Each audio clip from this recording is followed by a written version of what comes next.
This open letter is for my cousin Steven. Steven Nezhat, Steven Nejad, or whatever the fuck you call yourself nowadays. If you haven't noticed, Steven, I'm using these videos, these open letters, as a form of closure, as a form of therapy for myself,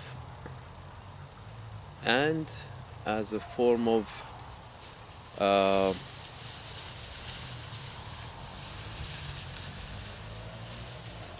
payback to my sister Vida F and our father Arastu F, who's probably dead by now. So this is a form of a payback for them, exposing whatever they had done in our household, whatever especially my sister has done out of malice, and our father has done out of, who knows, stupidity, selfishness, malice, hate. I don't know what the fuck was in his brain. So this is payback for them and closure for me. So fuck you if you don't like it, or whoever else doesn't like it, doesn't like my open letters, doesn't like my videos. Fuck all of you. Here's the reality, Steven. They say those memories, upsetting memories, traumatic memories, are the kind of memories that stay with you for a long time. Let me tell you one of my earliest memories, so you better understand what the fuck I was dealing with all my life. Better understand the environment, the milieu of our household, if you will. One of my earliest memories is when I was 5. Me and my sister, we have 13 years age difference. So you do the math. When I was 5, that makes it how old? So when I was 5,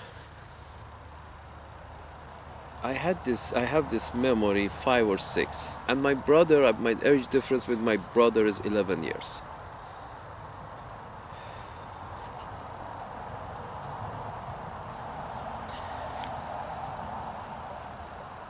That makes my brother 16, 17,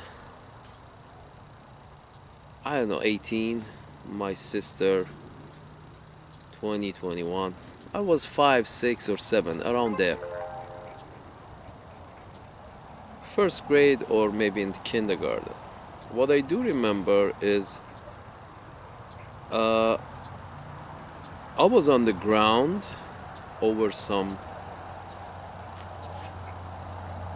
matter of, I don't know, it was homework, it was whatever petty offense that I had committed as a 5, 6-year-old. I was on the ground, and my brother, 17, 18-year-old guy, and my sister, 19, 20-year-old girl, they were stomping on me. Stomping. We're talking about the kind of stomping that you want to stomp the life out of somebody. The two of them were literally kicking and stomping on me. Now, in no normal household, there would ever rise a situation in which, for any offense, there would never be a situation in which a 5-year-old or 6-year-old is being stomped on for an extended period of time by an 18-year-old and a 20-year-old. This doesn't happen. This is not normal. But this was normal for us. Because, I don't know, have you noticed or not, my sister is a bully. She has learned how to be a bully from my father. My brother, the same. When you're in an environment of bullies, you turn into a bully yourself, whether you like it or not. It's more or less see monkey, do monkey. It's just what you see and what you experience is exactly what you become. So after that, there are many memories I have similar to that. Although as I got older, I wasn't getting beaten up that bad because they couldn't. I could defend myself and maybe, hit back. But this bullying started from age 5. And I mean, no human being with half a brain or half a heart would ever consider, trying to stomp the life out of a 5-year-old. But my sister did. And it's not only the act that's disturbing, it's the thought behind the act. You gotta hate someone, something so much to try to stomp the life out of it. But you go one more step back and you realize that if you go one more step back, it all goes back to self-hate. You gotta really be in a disturbing position in life, in a disturbing mindset in life, to hate yourself so much to try to stomp the life out of a little 5-year-old or a 6-year-old or a 7-year-old. That bad. If you want to stomp the life out of that 6-year-old or 7-year-old that bad, you really gotta hate yourself and your position in life and where you stand in life and your family, yourself, everything about you. You should hate everything about you if you commit such an act. It's not like if I hit you, it's not partly because I don't like you or I hate you, but a lot of it goes back to me. I don't like me. I'm so frustrated with myself. I'm so hateful of myself that I try to take it out of something or someone else. I mean, God, I don't do such a thing with my dog. Doesn't matter what kind of offense that the dog commits.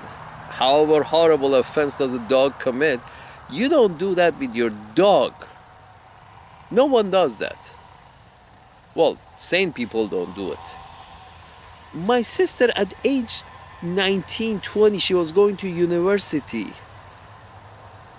At that age, she started trying to, sniff the life out of me, trying to stomp the life out of me, out of a 6-year-old. So it's deep. What you see now, that in this situation now she's like 60-year-old and she still tries to steal from me and my brother, and she's still so hateful that she's so hateful that she's trying to consider us as non-living, as in like we don't exist. Me and my brother, we don't exist. So she's grabbing everything, money and property and this and that, grab, because again, on one hand, you understand that she's basically, ever since I was 5, she was trying to stump the life out of me, basically making me go away, as in like non-exist. And now that she's 60, she's still the same, as in like non-exist. Why can't I do something that this brother would cease from existing? Not only me, my other brother as well, Farouk as well.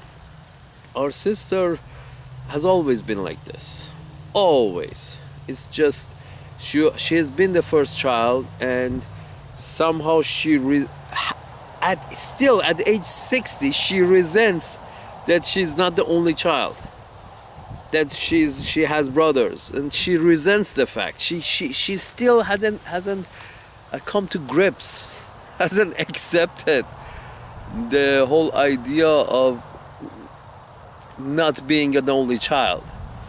She's still trying her best to behave as if she's the only child. She should be the only beneficiary of our family's savings. She should be the only beneficiary of our family's properties. Oh God, I mean, come on. I mean, she's 60 and she still behaves like this. She still thinks like this. And she's 60 and she still hates herself so much. I mean, again, when you try to make other people not exist, that doesn't mean you're at peace with yourself. When you try to stomp the life out of other people, that doesn't mean you're at peace with yourself. That just means you got so much hate, you don't know what to do with it. You just give some hate to this one and give some hate to that one and hate this one and hate that one. Your heart is so full of hate that it's just, as much as you distribute, you got more. I hate this and I hate that and I hate this guy and I hate that guy and I hate my brother and this brother and I hate that brother and I hate my mother and I hate my father. You know what I like? Out of all of this, I feel both my sister and my father, I feel they both got what they deserved, and what they deserved was each other. Here we are at the end of my father's life. He's 90 or so, 90 something, and if he's not dead, he's at the end of his life, and he has to deal with this hateful sister. My sister hates everybody.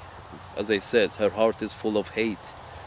And the only consolidation for me, the only bright spot on this is that my father now has to deal with all the hate that's in my sister's heart. She's the only one who has, in order to grab all the family's belongings and savings and properties, in order to do that, she has taken upon herself to just hold on to our father and squeeze him out of all the money and properties. But this act of holding on to him, to squeeze him for money, means that for the past 10 years, 12 years, she has been giving him hell in a form of hate, and vice versa. Our father, he was also full of hate. The simple fact that for 3 years I was at your house and he didn't bother to send a single penny for my expenses, that's not because he didn't have money, he just didn't want to give any money. That's another form of hate. It's when you don't show responsibility towards someone or something that you're responsible for, that's another form of hate. When you have a dog and you don't show responsibility to it, you don't feed it, you mistreat it, that's hate. That's the dog. I mean, how can a man like my father mistreat his sons, me and Farokh, the way he did, with total irresponsibility? He was sending my brother to your house or to Iraj's house and begging for money for his education, which, by the way, none of your parents helped him. Neither your father, our uncle, nor Iraj. But that by itself shows a father willing to degrade his sons, humiliate his sons so much to send him begging at someone else's door.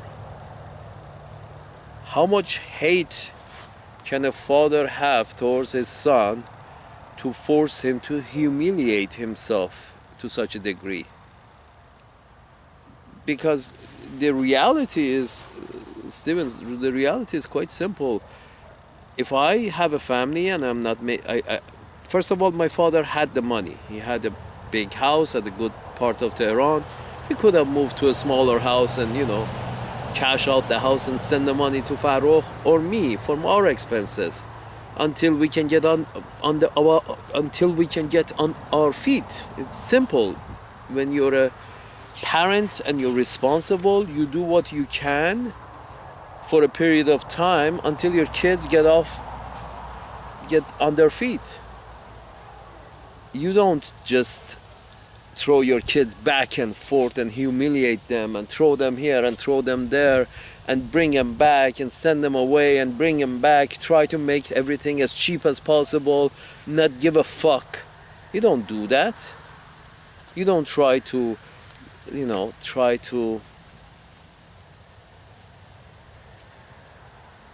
humiliate and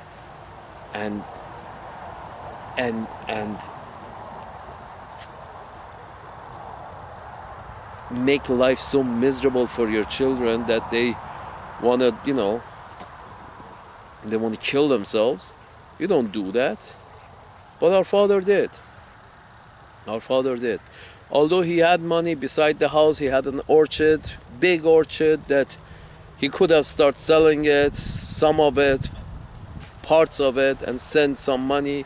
He had houses here and there that he was collecting rent on. But he was just accumulating the money for himself, and he was spending some of it on our sister. That's about it. Screw me and screw our brother. For 3 years, your father was begging him for money for my expenses. As you were sending me to boarding school, getting rid of me, and whatever hell your family was giving me, just to get rid of me. Your father was putting pressure on my father to, send him some money, and he didn't for 3 years, until your family just one morning kicked me out and put me on the plane and sent me back to Iran. So he had money, he didn't. Just for the sake of argument. If you don't have money, even if you don't have money, but you're still responsible for your children, you make some changes. And everybody is like that. Responsible people are like that. You make some changes. You change your job. Obviously, the job that you have is not making enough. You change your job. You go get more education to get a better job, or you change your job, or you change your city to find a better job, or you change your country to have a better income. There were like at least 10 families before they tried to send me to Canada, which I ended up in your house. Before that, or during that time, I was the only one who was sent out of our family in this manner. But there were like at least 10 families in the street that we used to live, 10 families that the whole family left Iran, went to Canada, went to Australia, went to Europe somewhere seeking asylum, become refugee. But the point is, they went through some hardship. The whole family, the mother, the father, couple of kids if they had, the whole family went through a period of hardship in order to get a better life. It's normal. If you are not in a good position, if you're not making ends meet, you make some changes in order to be able to rise up to your responsibilities. Our father didn't do that. Our father was basically doing some shitty job in Iran, useless job, making a couple of bucks and spending it on himself and his house, whoever was living in his house. That's it. The rest, his 13-year-old son, he tries to, push me as part of his responsibilities, try to push me onto your father, to make me as his responsibility. Who the fuck does that? Try to push out my older brother Farokh again onto our uncles, your father and Iraj, as if like maybe they can take the responsibility of paying for my brother's education. Who the fuck does that? Yeah, this piece of shit was my father, Arastu Farokhnejad. That's the same piece of shit who has accumulated all this money that he had to spend on his sons, on his family, on his wife, on his sons. He never changed his city, he never changed his job, he never changed his country, he never did anything. He made a little money and he saved it, and now he's giving it all to a Muslim family. Now is at the end of the road and he's like, okay, I give it to these guys.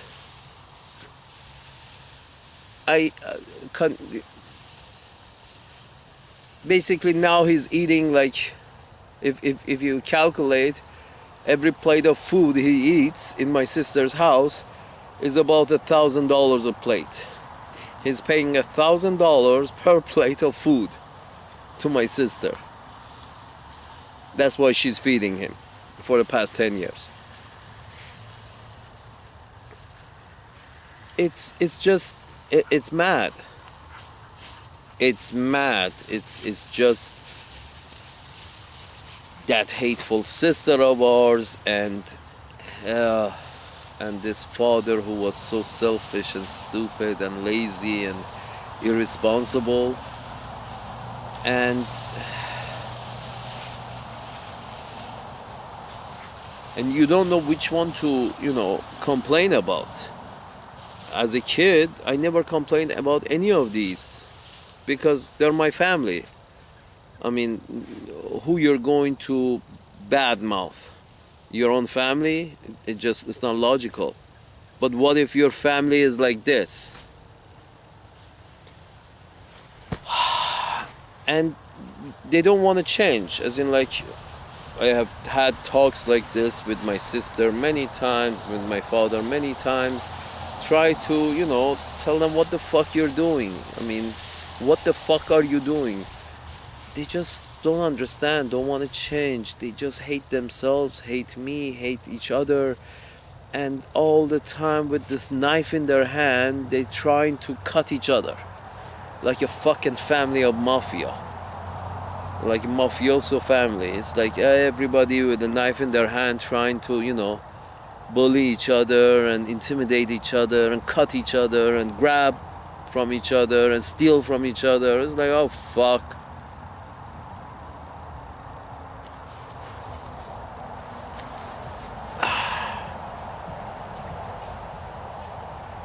So this was the mentality. But a lot of times, most of the times, my sister would just pretend. My sister would make up stories. My sister would try to manipulate people and manipulate information and try to, make herself look good. The rest of it is just for show. I mean, she would, tell people exactly the opposite of who she really was. As in, like, she's this hateful, selfish piece of shit, but then all the time she was trying to manipulate people into thinking that she's all nice and everything is fine and everything is good and oh. But I mean, the reality is you cannot hide the truth forever. And everybody, including most of her friends, eventually would find out. I mean, she was manipulative towards people and tried to be nice, act nice towards some people, only as long as she needed those some people. The moment she no longer needed those some people, or she had got what she wanted, she would become her true self. Selfish and self-hating and others hating and self-centered and nasty and thievish and everything that you hate to see in a person. Yeah, this was my sister.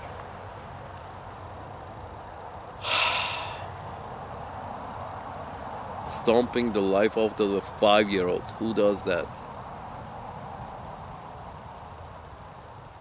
Who does that really?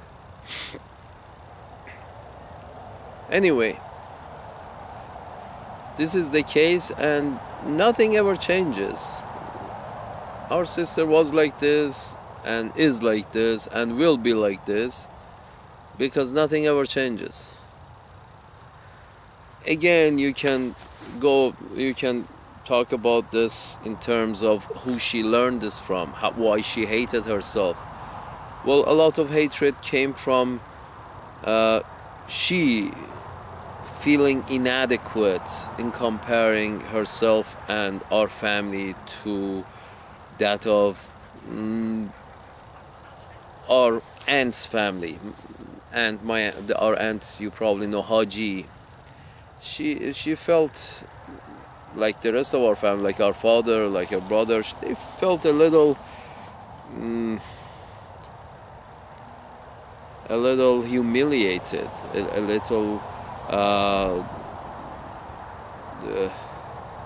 inadequate when they saw Haji's family, our aunt's Haji's family. That's Manucheri Rampur's mother, or his sisters. They were all, doing much better financially. Manucheri Rampur's father, he had his own business. He was doing much better financially all through his life. And then Manucheri Rampur was doing better financially because he was sucking some cock in the Queen's office. He was sucking some cock and got a lot of money out of that business. And his sisters and whatever, they became doctors and they were making a lot of money. And this basically made my sister, who was around their age, made my sister feel a bit inadequate, envy, jealousy, and that probably made her hate me even more. I mean, here's another mouth to feed, another mouth that my father has produced that also wants to share, needs attention, needs resources, and she doesn't feel she has enough resources as it is, trying to compare herself to Manucher and his sisters' lifestyles, and she kept on comparing her lifestyle to that of theirs, and she's feeling inadequate and she's feeling upset and jealous with rage and envy. And then she has to deal with sharing some of these resources, or our family's little resources, with my brother, which they had a lot of fights. They were fighting all the time over pens and pencils. I mean, I've seen them punching each other and drawing blood from each other, just over silly things. I mean, a cassette tape here and a cassette tape there and a pen here and a pen there, and you would think these people are retarded, but they weren't retarded. They were just so full of jealousy and envy and hate, feeling so left out of the picture as comparing to Manuchehri Rampur and his sisters, that they took it out on each other. And in the process, they say shit rolls downhill, I was the youngest one in a family of hateful people who were mad from envy and mad from jealousy and mad altogether, full of hate. I was the guy at the bottom of the hill, and all the shit that rolled on me, got dumped on me. So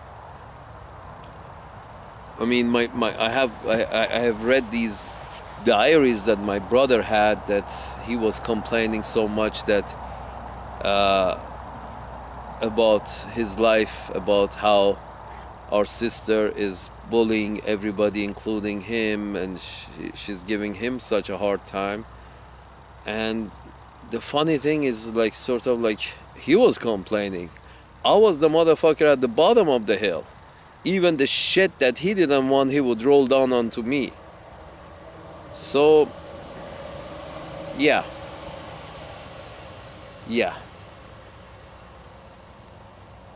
And our father went along with this. He basically, he was a lazy, irresponsible man. I never saw him actually sit down and try to, ask my sister to behave, or talk with my sister, try to ask her to behave like a fucking normal human being. He would just try not to have contact with his children. Our father was one of those motherfuckers that tried to have as least talking as possible. Sort of like comes home and grunts, and then eats something and grunts a little, and then watches a little TV news, and then reads a little newspaper and grunts a little more, and sleeps the fucking goes to sleep. So, and grunts a little more. So he wasn't a talkative person, he wasn't a thinking person, he was just a grunt. And because all these misbehaving in our family, especially by my sister, all this misbehaving could have been, thought out of her by talking. You could teach her not to behave like this if you talk to her and, tell her and reason with her, and if not, just punish her.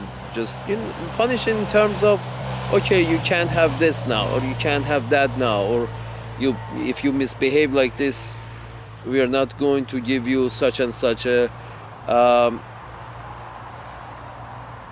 things that you want. But there was no such thing. It's sort of like our father was always, especially towards my sister, he was sort of like, okay, tell me what you want, I give you this much, but don't tell your brothers. It's like sort of like he would bribe her and then send her to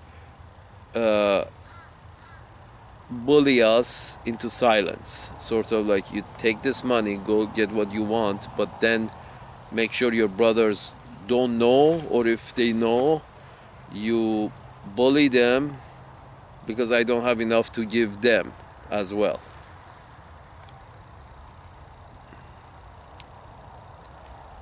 It's a fucking mafioso family, wannabe mafioso family. What can I tell you, Steven? What can I say?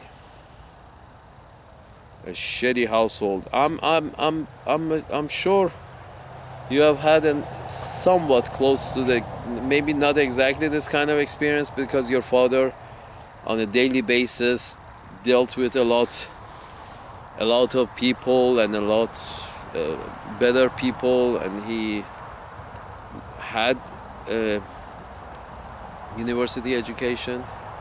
My father didn't. He didn't have university education. He didn't deal with a lot of people. He, on a daily basis, he dealt like with 3 people. He was in a corner of an office. His job was in the corner of an office, and he would maybe be coming to contact with 3 people a day, usually the same people. So no education, no contact with people, and he didn't read much beside the newspaper. So you end up being an ignorant fool, and you raise ignorant fools like my sister and brother.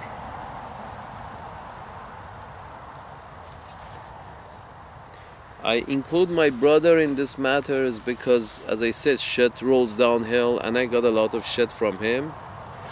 I include my brother in this matter because not only my father didn't feel any responsibility towards my brother. That's, as we said, that's a given. But what happened is, if my brother was a little wiser, he would have brought me onto his side. So the 2 of us together would have more clout in the family and more say in the family, and try to, twist our father's hand in a way that, he wouldn't hand everything over to our sister all the time. But my brother wasn't wise enough. He was raised in that family. He himself was not very smart. He was selfish. As I said, it's monkey see, monkey do. It's monkey see, monkey do. I mean, he didn't have any choice. He had seen this is how life is lived, and he was copying it. They were selfish. He was trying to be selfish. They were ignorant. He was trying to be ignorant. They were bullies. He was trying to be a bully. So all of this put together means that my brother didn't really realize that he could get a better deal if the 2 of us would get into a corner together, and together we try to, have a bigger clout in the family and try to twist our father's arm to get a better deal. Because here's the word that I use, get a better deal. I don't know how much your family, as I said, is different because your father was educated.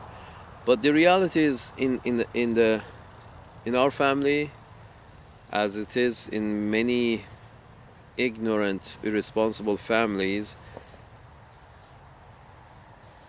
it's not about responsibility, it's not about fairness, it's about deal making. And it's all about what kind of a deal can you work out with your father. Yeah, I'm amazed too. I don't understand it either, because what I do understand is there are certain responsibilities that each party should perform because of being part of that group that family. If you're a part of a group or a family, part of a tribe, part of a nation, you have certain responsibilities. And has nothing to do with any deals. It's just because this is where you were born, you have to perform these responsibilities just because. Well, in the third world countries, especially in the Middle East, Asia, these dumb, stupid motherfuckers, low IQ pieces of shit, they don't understand responsibility. It's all about deal. I do this for you if you do that for me. This happens in the city, in the nation, in the government, in the city, in the tribe, and as it is obvious, in the case of our family, in the family. It's about deal. I do this if you do that. I do this if you do that. You do that, I do this. You do that for me, I do this for you. So when you look at it like this, you realize that we, meaning me and my brother, could have got a much better deal if we would have,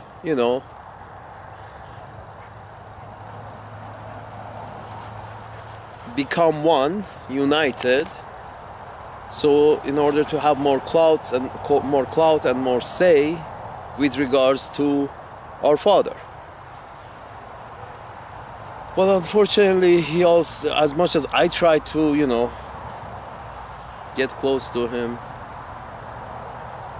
or my brother, he, as much as my sister hates herself, he also hates himself too. It's just this family of hateful people. He hates himself, he hates me, he hates everybody, just like my sister. Because apparently our father never gave love to anybody. He was just all hate. All hate. And this is what happens when in families that hate is distributed so much, always end up like this. Always end up like this. Everybody, a knife in hand, trying to cut each other's ears off, cut each other's heads off. So, yeah.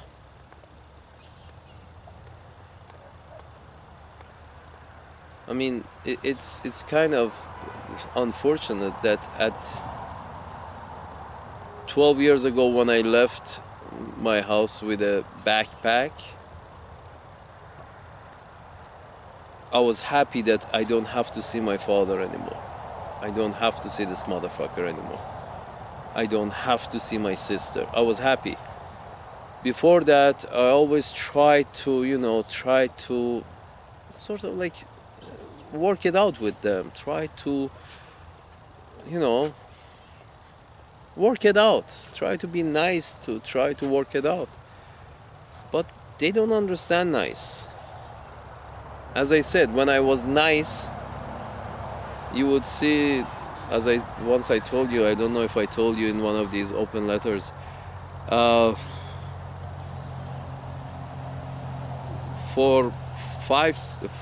2-3 years after her marriage, maybe for a year or two after her marriage, my sister would come to our house on Fridays for lunch with this piece of shit Muslim guy. She would come to our house. The house, when I say our house, I mean my father's house. I was still living there because I was 18, 19. She was 31, 32 at this point. So she would come to our house for, to see us. The woman that during the past 12, 15 years before her marriage, she never wanted to see us. She never would come to have lunch with us. Not on Friday, not on Thursday, not on any other day. She hated us. But after she got married, she suddenly would come back with a smile. And I was always wondering, what the fuck is going on? Before she got married, she never wanted to see us. She never wanted to talk to us. Every time she would see me, she would grunt and she would, show her teeth. Kind of like animals who are trying to protect their territory. This was my sister. This is what I remember from my sister. It's sort of like an animal who's trying to protect her territory. This is mine. That is mine. Oh. So after she got married, this piece of shit and would drag that Muslim piece of shit to our house for lunch on Fridays, which is the holiday, weekly holiday in Iran. And for a year or two this happened until I found out why. And I would also go to their house once a month or whatever. They would come there once a week. I would go there once a month or so.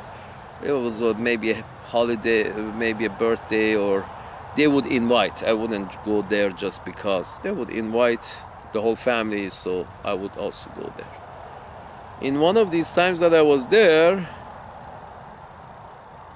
I realized that this small cup that is a traditional vessel for wine in Iran. It's round and small and about this big, circular, with a very shallow circular portion of a sphere with a lot of small artistic work carved into it. So I like this. This was in my room. This had been handed from our grandfather or grandfather or whatever the fuck. It was handed down. So it was in one of my bookcases, and on the bookshelf in my room. And Monday I thought it's not there. A week later I saw it in my sister's bookshelf in her house. So I saw it, I didn't say anything. I came back, I asked my mother. I said, did you give this to her? She said no. I asked my father, did you give this to her? He said no. So the next Friday that they were at our house, after everything, just before they were about to leave, I brought it up. I said, what's going on with I asked everybody was there. I asked my mother, she said she didn't give this to you. Ask our father right here, he said he didn't give this to you. And I didn't give it to you. Why is it in your house? And it was in my room last week.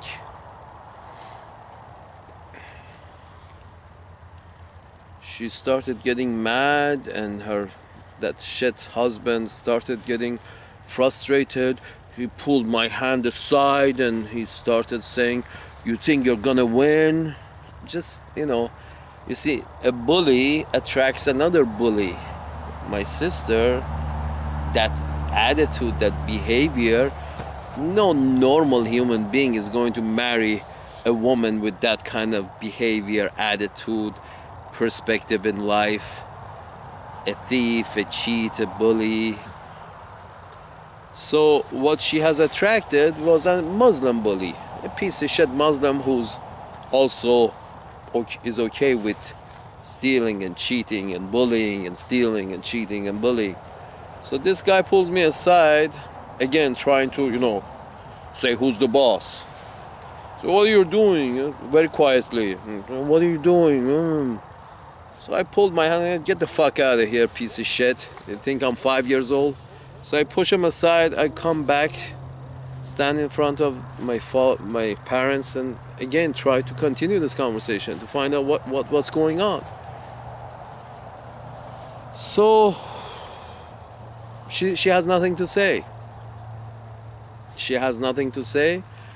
He keeps looking at me, and again, we bought another cocksucker in our family who's showing teeth, trying to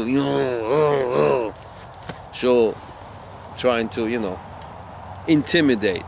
Oh God, a family of cocksuckers. Yeah, we are a low-life family, unfortunately. I tried not to be, but when you're trying not to be a low-life, you lose out. The wolves and the coyotes, they portion out the family's belongings, and nothing is left for someone like me who's trying to keep a civil tongue and be a civil citizen. So yeah, she got up in a very mad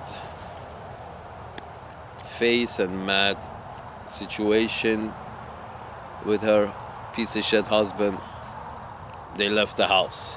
It was like, we are mad that you brought this up, that we are a fucking thief. And that wasn't the first thing. Apparently after that I realized that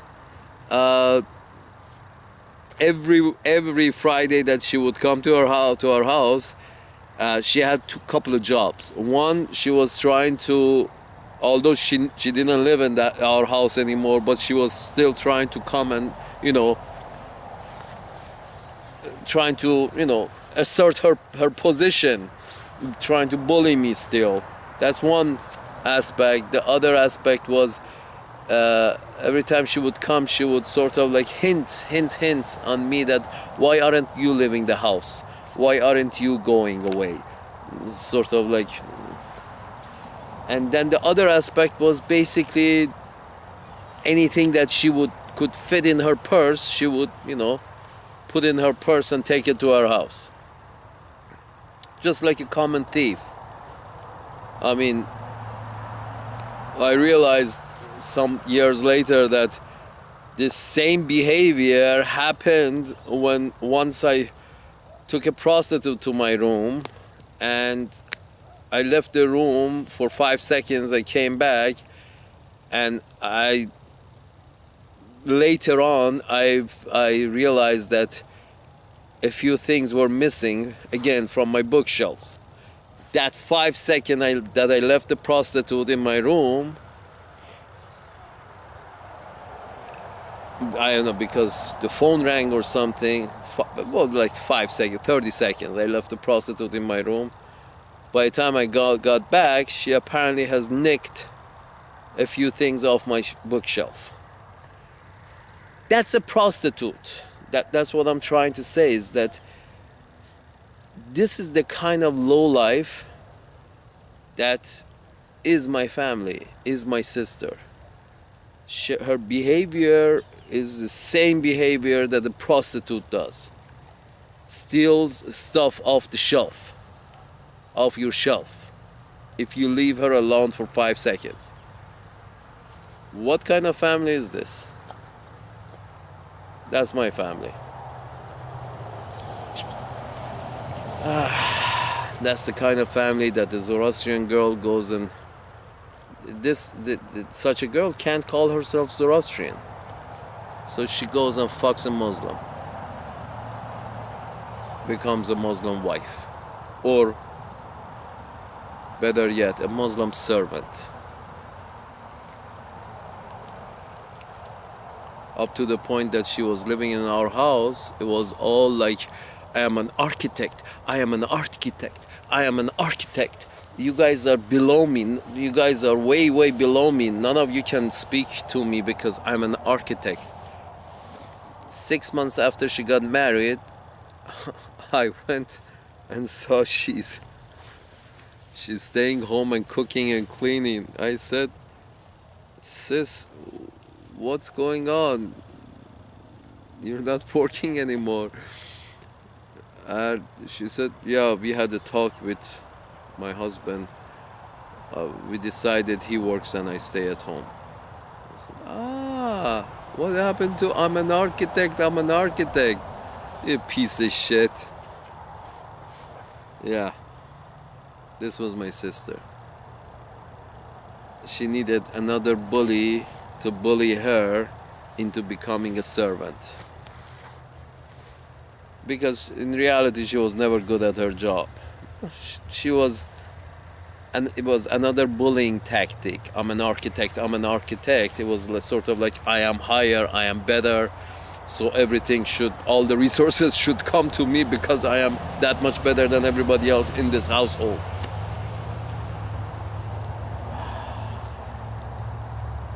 Then the Muslim beat the crap out of her for the first 3-4 months.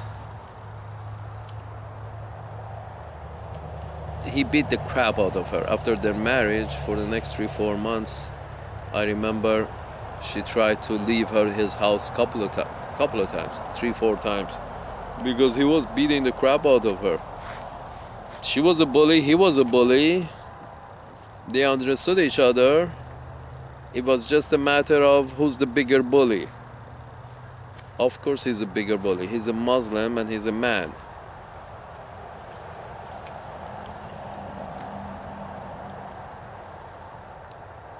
No, you see, money for me is never was that important.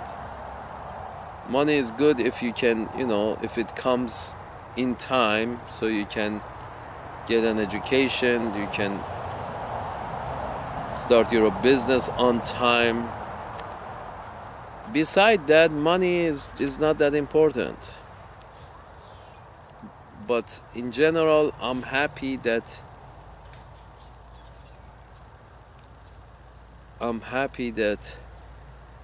my father got what he deserved at the end of his life. He has to deal with a hateful vessel such as my sister, and my sister got what she deserved, that after 60 years of telling everybody that she's an architect and trying to act all better than everyone, act like she's better than everybody else, now to make a living, to feed her family, she has to become my father's servant and suck his dick and ask her daughters to suck his dick, so maybe some money comes out. Yeah, this is, they say there is no heaven or hell. Heaven or hell is here on earth.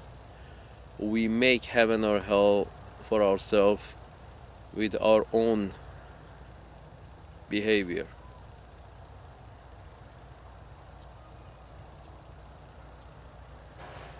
No, I am enjoying seeing both of them along with their families suffer.